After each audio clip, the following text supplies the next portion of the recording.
Orang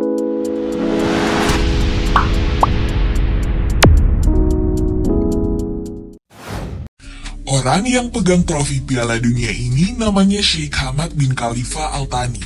Dia adalah Emir Qatar yang berkuasa sejak 1995 sampai 2013. Pada Desember 2010, FIFA menetapkan Qatar sebagai tuan rumah Piala Dunia 2022 dan dia tampil mewakili Qatar di acara pengumuman.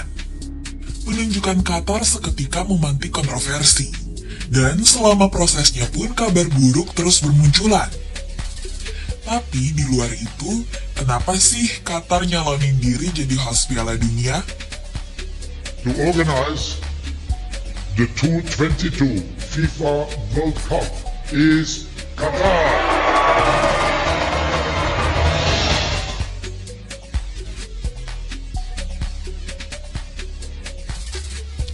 Qatar menghabiskan ratusan miliar dolar AS untuk jadi host Piala Dunia. Angka itu melebihi tuan rumah sebelumnya. Uang segitu dipakai untuk membangun 7 stadion baru beserta fasilitasnya seperti pendingin suhu. Qatar terletak di kawasan Timur Tengah, berbatasan dengan Bahrain, Arab Saudi, hingga Uni Emirat Arab. Luas wilayahnya ini hanya 11.000 km persegi, kalah telak dibanding Jawa apalagi Kalimantan. Qatar terkenal dengan daerah yang kering dan tandus. Masyarakatnya dulu hidup dengan kemiskinan, mayoritas bekerja di laut. Bahkan banyak dari mereka yang terpaksa menyelam sampai 18 meter ke bawah laut untuk dapat mutiara yang notabene laku dijual pada saat itu, periode 1900-an. Ketika masyarakat terbelenggu kemiskinan, roda kekuasaan Qatar dijalankan oleh keluarga Thani. Sheikh Mohammed bin Thani menyatukan suku-suku yang sebelumnya berdiri sendiri untuk kemudian digabungkan ke dalam satu pemerintahan. Dia lalu jadi pendiri Qatar, sekaligus emir pertama. Pada masa pemerintahannya, Qatar menekan perjanjian dengan Inggris. Isinya, Qatar diakui sebagai entitas politik yang independen dan akan dilindungi Inggris dari ancaman pihak luar. Meski begitu, Inggris bukan satu-satunya pihak yang campur tangan dalam urusan Qatar. Ada juga Kekaisaran Ottoman yang turut menancapkan pengaruhnya sampai Perang Dunia I mulai. Relasi dengan Inggris bertahan sampai era emir berikutnya, seperti yang terjadi kala Qatar di bawah rezim Sheikh Abdullah bin Jassim Al Thani.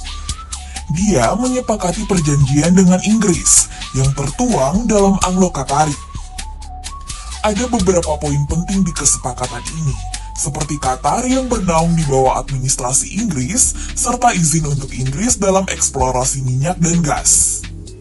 Pencarian minyak dan gas di Qatar diwakili oleh Anglo-Persian Oil Company dan menemukan titik pencariannya di Durkan pada 1940.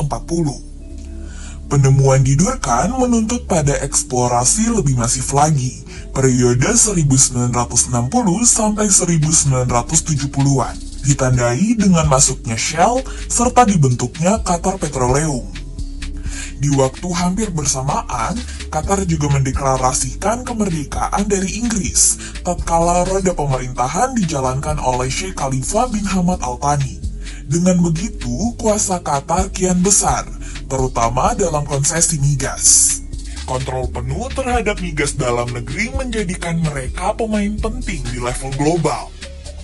Untuk cadangan gas alam, Qatar berada di urutan 3 dunia setelah Rusia dan Iran. Kapasitasnya sentuh 24,7 triliun meter kubik. Sedangkan produksi minyak mentah Qatar tembus 1,3 juta barel per hari. Angka ini menempatkan Qatar sebagai eksportir 15 besar dunia.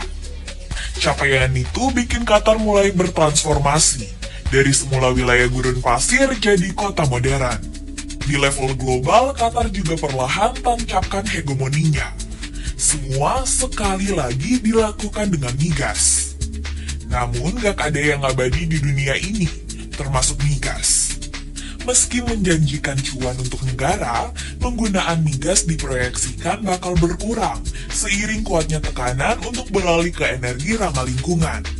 Ketidakstabilan ekonomi juga wabah COVID-19 semakin mempersempit ruang gerak migas. Harga minyak mentah jenis Brent, ambil contoh, turun dari 64 USD di awal 2020 jadi 23 USD di April 2020.